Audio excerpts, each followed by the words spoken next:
எதுக்காக இங்க வந்திருக்கீங்க? என்ன சார் லூசு மாதிரி பேசுறீங்க? நீங்க தானே சார் விஆர் ஹைரிங் போட்டிருந்தீங்க. என்னப்பா லூஸ் ஈஸ்ன்னு பேசுற? எதுக்காக வந்திருக்கேன்னு கேட்டா வேலை கேட்கறதுக்கா நீ வந்திருக்கேன்னு சொல்லணும்ப்பா. சரியா? சரி ஓகே சார் ஓகே சார். சரி இப்ப சொல்லுங்க, எதுக்காக நீங்க இங்க வந்திருக்கீங்க? வேலை கேட்டு வந்திருக்கேன் சார். அதான் எனக்கே தெரியுமே, அதுக்காண்டிதான் நாங்க எல்லாருமே விஆர் ஹியரிங் போட்டிருக்கோம்ல. என்ன சார் கலாய்க்கிறீங்களா? நான் இப்படி சொன்னா அப்படி சொல்றீங்க, அப்படி சொன்னா அப்படி சொல்றீங்க. இல்லப்பா, உன் பொறுமையை டெஸ்ட் பண்ணி பார்த்தேன். சரி வா இன்டர்வியூக்குள்ள போவோம். ஓ அப்படியா சார்? சரிங்க சார் சரி. இப்பெல்லாம் இந்த ரெசியூம்லாம் தேவையில்லப்பா.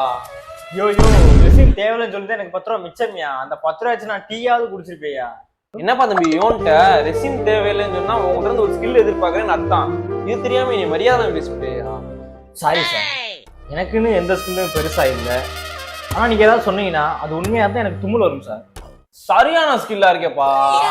Thank you sir thank you sir. அப்ப எனக்கு 3 பொண்டாட்டி இருக்குன்னு சொன்னா உனக்கு தும்மல் வருமா? இப்போ உங்களுக்கு உண்மையிலேயே 3 பொண்டாட்டி இருக்கா சார்? பழையாவது சார் நீங்க. சரி அதை விடுப்பா, உனக்கு இங்க கண்டிப்பா வேலை இருக்குப்பா. ஆமா உனக்கே இப்ப தும்மல் வரல? அதான் சார் எனக்கு தெரியல. நீங்க வேணா மறுபடியும் சொல்லி பாருங்க, எனக்கு தும்மல் வருதான்னு பார்ப்போம். உனக்கு இங்க கண்டிப்பா வேலை இருக்குப்பா. தம்பி நீ எவ்வளவுதான் ட்ரை பண்ணாலும் தும்மலே வராதுப்பா. ஏன் சார் ஏன் வராது?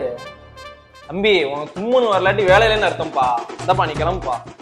Sir please sir please sir. முதல்ல வெளியே போடா.